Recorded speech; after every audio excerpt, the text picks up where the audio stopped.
Hello, everybody. Welcome to the Long-Distance Worklife. My name is Wayne Turmel. I am thrilled to be with you. This is the podcast to help you thrive, survive, generally keep the weasels at bay in the crazy and constantly evolving world of remote and hybrid work. We have a really good show today. We sadly do not have Marissa with us, but what that means is we get to meet somebody else really cool. And in this case, that person, I say bringing her into the room, is Jessica Kriegel, who is the brains behind Culture Partners. And Jessica, who are you and what does Culture Partners do? And then we'll get into our conversation. Well, thank you for having me. I am Dr. Jessica Kriegel. I'm the Chief Scientist of Workplace Culture at Culture Partners. And Culture Partners is a workplace culture consulting firm that is focused on helping organizations drive results. That's what we do. We help companies get the results that they're trying to achieve. And the way that we go about doing that is through activating their culture. Okay, so there are about 4 things that you said there that are worthy of diving in. And I'm going to start with the one that kind of catches people off guard, which is the idea that you are the culture scientist. Yes. And other than working for Dan and Yogurt, I do not know that I have ever met a culture scientist before. So what the heck is a culture scientist? I have not heard the yogurt metaphor or analogy to my title before. That's a good one. So what the heck does a culture scientist do? He asked. Yeah, I mean, my job is to research best practices in what gets results. And culture is, let's start there because so many people view culture as something that's touchy-feely or woo-woo, and ultimately it's deeply misunderstood because people are trying to solve culture issues with ping-pong tables and virtual pizza parties, and those things are fun, maybe if you like those things, but they're not culture. We view culture as the way that people think and act to get results. So as a scientist of culture, my job is to understand how do we get people to think and act in the way that we need them to think and act in order to get results that works for them and works for the company over the long term. Yeah, I mean, there are a lot of definitions of culture. The one that I usually work with is this is how we do it here, right? Which is different than how we do it somewhere else, which is different than somebody else does it. But what is the it? Right. But and the problem with this is how we do it here is I don't know how to scale this is how we do it here or how to shift this is how we do it here. That gets us pretty stuck into one kind of culture. And we did research last year with Stanford University to help finish answering that question about how do we actually do the research. We partner with academic institutions and other organizations that are interested in this stuff. And last year with Stanford, we looked at what of all the different culture dimensions, which one actually wins to drive revenue growth? Just very simply, revenue growth is the focus in that particular study to show the results orientation of this impact of this work. And what we found was an adaptive culture was the kind of culture that always won the most, far above all other type of cultures. So an adaptive culture is not getting stuck in one culture. It's about being able to shift from one to the next and the next and pivoting when technology changes, when our circumstances change, when our competitive environment changes. That is actually the skill is not just choosing one and getting stuck in the way we do things around here. That can be a death knell for your culture. Well, that of course leads us to the next thing, which is the big pushback after COVID. Everybody got scattered to the winds, and then they said, no, you're coming back in. And we're hearing more and more, even from companies where you maybe don't expect it. Like tech Zoom? companies, Zoom, Google. The fact that Zoom is calling people into the office just drips with an irony that does not even begin to be described. But the reason for that, over and over and over again, we're told is, well, we need to keep the company culture. And the only way to do that is to have people in the same building at the same time, at least part of the time. And I'm willing to bet that you probably view it differently. Yeah. So think about the language that leaders are using to get people back to the office, back, right? Or we need to return to the office. Return. These are all backwards looking phrases that we need to use to go back to how it was before COVID. And for some organizations, they've been remote for a long time. I was at Oracle for 10 years. I started in 2008 and I was working remotely. So this isn't just a COVID thing. This has been a slow transition that got accelerated due to COVID. But we cannot go back, because to go back and to return to this way that it used to be, inherent in that is the idea that COVID was simply a pause, and that the pause has been unpaused and now we can go back to how it was before, as if COVID wasn't transformational to our social psychology, to the norms and behaviors of how we operate. We saw a different way, and you can't go back. You can't do this complete transformation of everything about the way that we work. Now, some people will go back into the office because that's what they want to do and they like it that way, and that's fine. But I think that those companies are failing to adapt. And I just told you that the culture that wins and gets the most results is the culture that can adapt and move forward. And if you're stuck in trying to go back, you're not working on that fundamental progress that needs to happen in any organization to innovate and grow. Yeah, I mean, it's so funny. People misquote Darwin all the time. They always say it's survival of the fittest, and it's not. It's the creature that learns to adapt is what survives, right?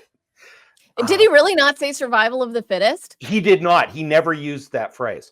Wow. Who said that? Was it who's the other guy Somebody that was that read him and Lamar? interpreted What it. was that other guy that also did evolution? Anyway, we're on a tangent, but that's fascinating. I gotta go double check that. If that's When true, you I'm get gonna a start couple of using it. geeks together, this is the kind of conversation that you wind up having, ladies and gentlemen. We can't go back to the before times, and we can't, Right. clearly. The big concern, the thing that we hear is we're worried about culture, and We're people losing, don't quote know. unquote, losing our culture. Have you heard Losing that? our culture, like the before times was some glorious time where there were no problems and everything worked just fine. Yeah. Uh, yeah. I mean, like, where did the culture go if we're losing it? I would love to know the island of lost cultures, you know? I mean, that doesn't even make any sense. So, yes, the saying goes that if we don't get back to our together, we're gonna lose our culture, what makes us who we are. And the reality is, if culture is the way that people think and act to get results, well, we're still thinking virtually and we're still acting virtually. So let me break down what we think culture really comes down to, where it emerges and what it results in. So, every company is trying to get results. Where do results come from? They come from our actions. We do stuff and that stuff produces a result, right?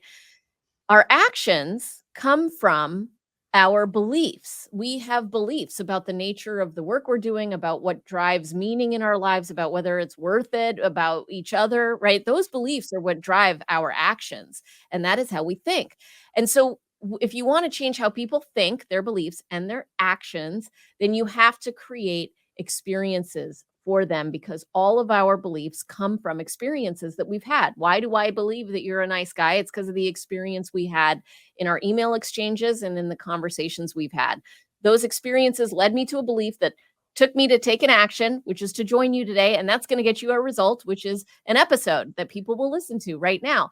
And the episode, that result is an experience too that they're having that will lead them to a belief about the nature and power of working from home and culture or not, right? And that's going to lead them to take an action and that's going to get a result. And so it's this cycle. That's culture.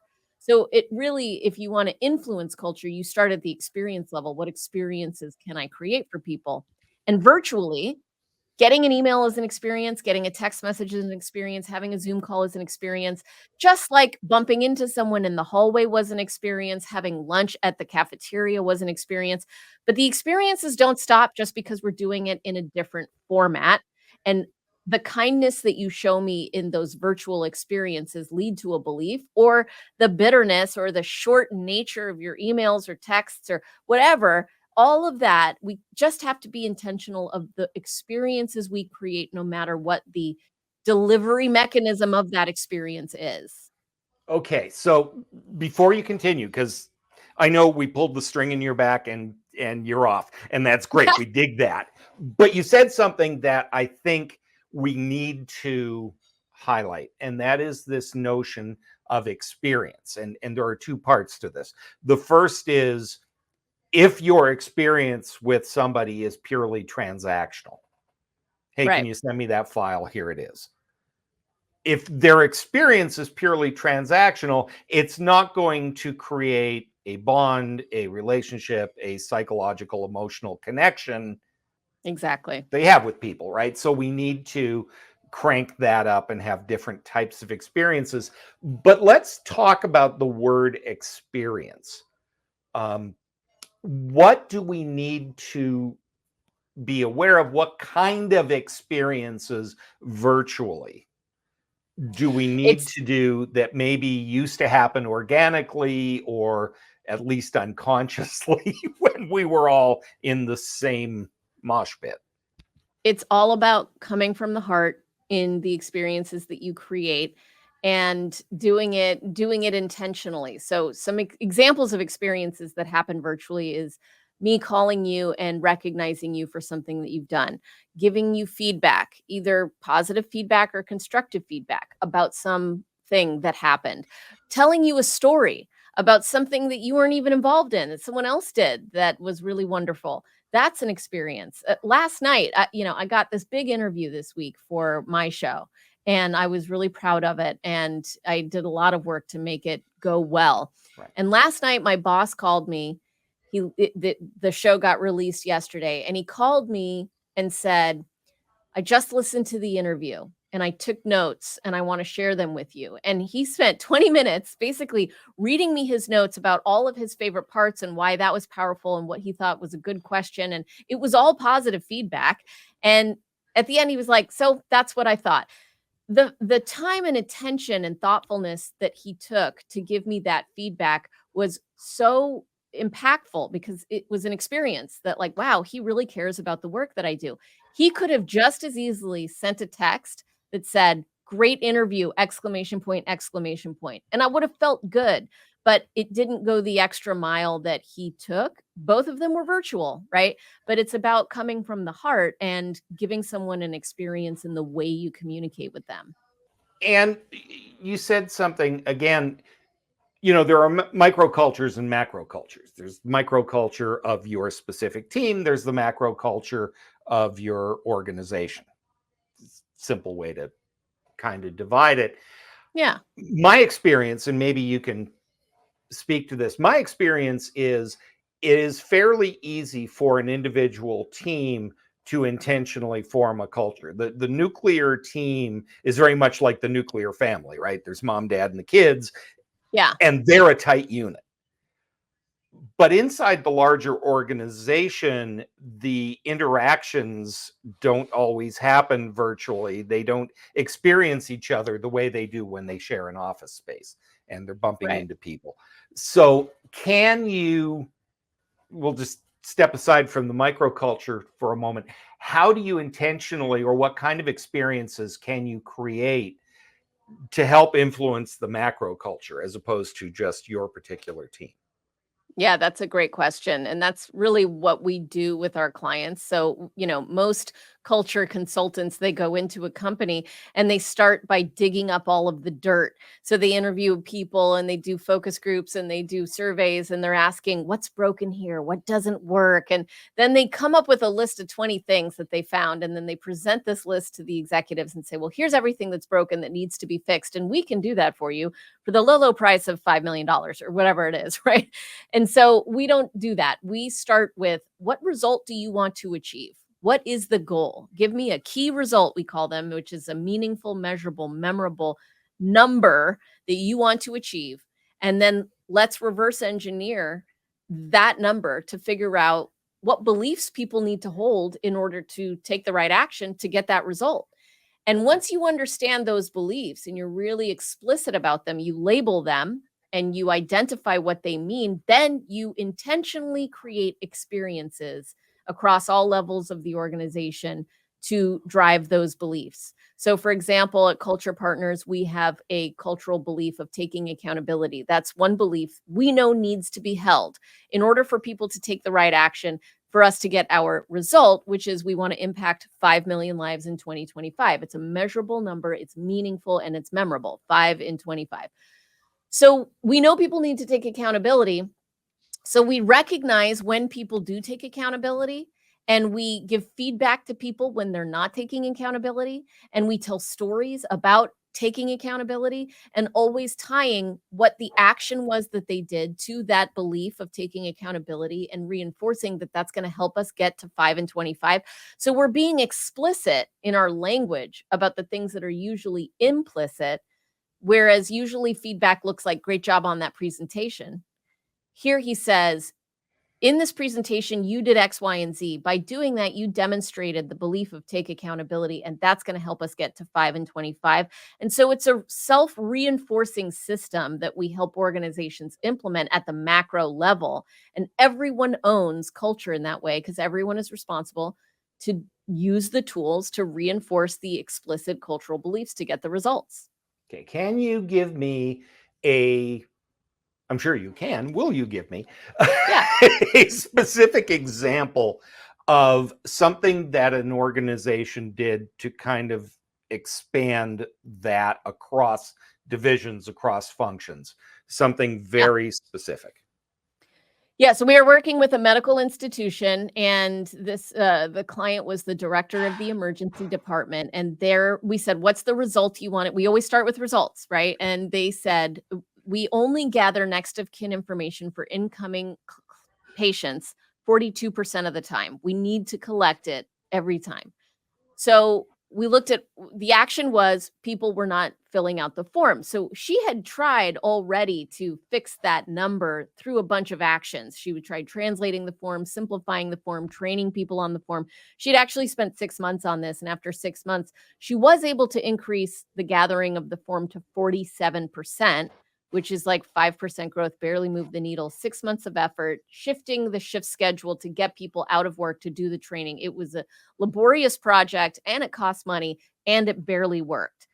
So the belief, we were like, what's the belief getting in the way? She's like, the belief that these people have is that it's a waste of their time. They're trying to save lives.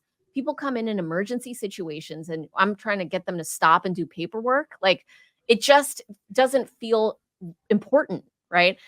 And the experience that they were having was nag, nag, nag, do the paperwork. And there is generally tension in the healthcare community around patient experience and data entry, right? That's not an uncommon issue. So we helped her identify stories, in this case, were the experience that she could use to create a new belief. And she told 2 true stories from that emergency department of patients that had come in. One was a woman. She was in an emergency situation, came in. They did not gather her next of kin information. They treated her when she fell unconscious, but she died. They later found out that she had had a condition that if they had known about by calling the next of kin, they might have adjusted the protocol and been able to save her. The second patient, different time, same hospital, came in. They did gather his next of kin information. He fell unconscious. They called the daughter. The daughter informed them about his medications, and they adjusted protocol, and they saved his life. She told those 2 stories for 3 weeks, and in 3 weeks, they started gathering next of kin information 97% of the time. The belief changed. This is important. This is part of the process of saving lives. It's not just paperwork. And they started taking a new action. That's culture creation in action at scale. That is fabulous. Dr. Jessica Kriegel, thank you so much for being with us on the Long Distance Work Life.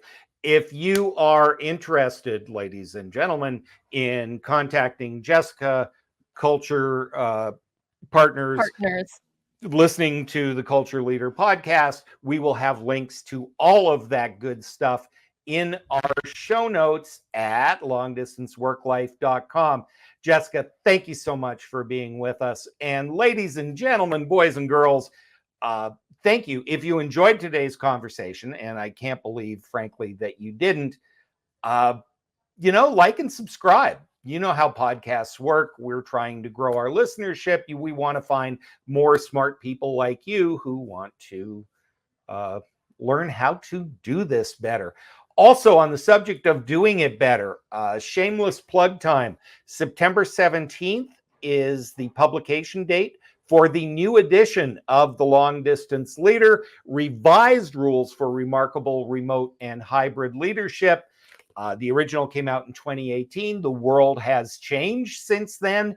Our book is new. It's exciting. We talk about culture. We talk about hybrid teams. Please, please, please, wherever you get your books from. And of course, there is a place you can find all of this. Our long distance leadership series of classes. We have a new one that begins in late September. You can find that at kevinikenberry.com/LDS. LDLS. LDS is a very different thing.